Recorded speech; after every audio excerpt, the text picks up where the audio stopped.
Yosia berumur 8 tahun pada waktu ia menjadi raja, dan 31 tahun lamanya ia memerintah di Yerusalem.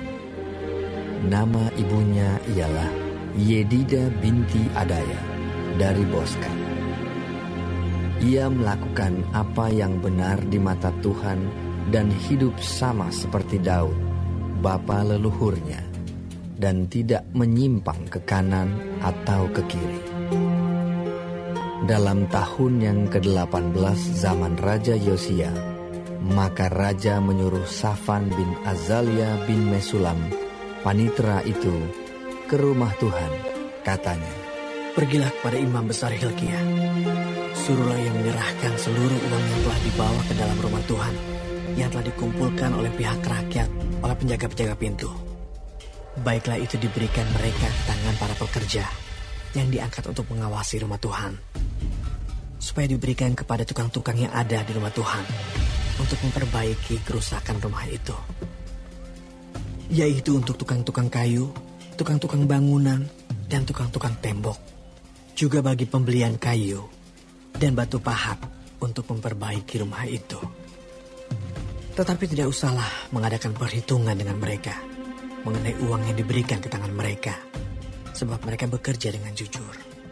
Berkatalah imam besar Hilkia kepada Safan, panitera itu, "Telah kutemukan kitab Taurat itu di rumah Tuhan." Lalu Hilkia memberikan kitab itu kepada Safan, dan Safan terus membacanya. Kemudian Safan, panitera itu, masuk menghadap raja. Disampaikannyalah kabar tentang itu kepada raja. "Hamba-hambamu ini telah mengambil seluruh uang yang terdapat di rumah Tuhan dan memberikannya ke tangan para pekerja yang diangkat mengawasi rumah itu."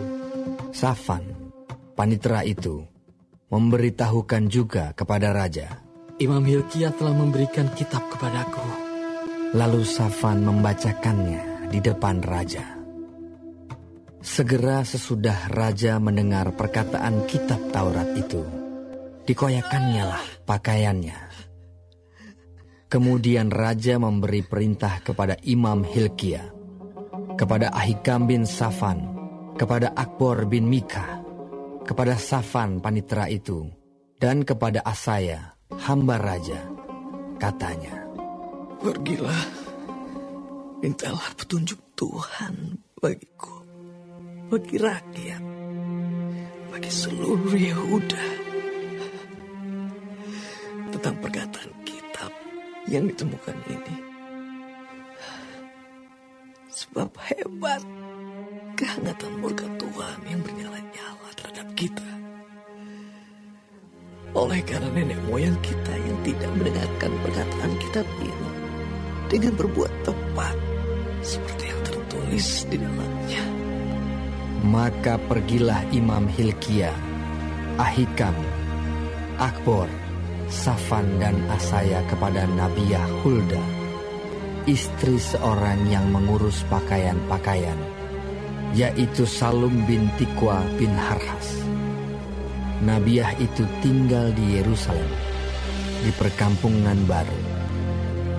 Mereka memberitakan semuanya kepadanya.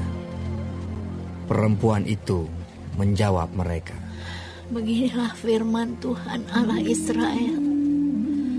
Katakanlah kepada orang yang menyuruh kamu kepadaku. Beginilah firman Tuhan.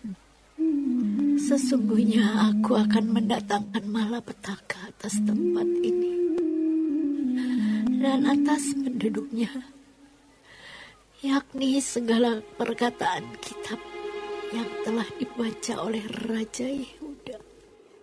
Karena mereka meninggalkan aku dan membakar korban kepada Allah lain dengan maksud menimbulkan sakit hatiku dengan segala pekerjaan tangan mereka. Sebab itu kehangatan murkaku akan bernyala-nyala terhadap tempat ini dengan tidak padam-padam. Tetapi kepada Raja Yehuda yang telah menyuruh kamu untuk meminta petunjuk Tuhan, harus kamu katakan demikian. Beginilah firman Tuhan Allah Israel mengenai perkataan yang telah kau dengar itu. Oleh karena kau sudah menyesal dan kau merendahkan diri di hadapan Tuhan pada waktu engkau mendengar hukuman yang kufirmankan terhadap tempat ini dan terhadap penduduknya, bahwa mereka akan mendahsyatkan dan menjadi kutuk. Dan oleh karena engkau mengoyakkan pakaianmu dan menangis di hadapanku, aku pun telah mendengarnya. Demikianlah firman Tuhan.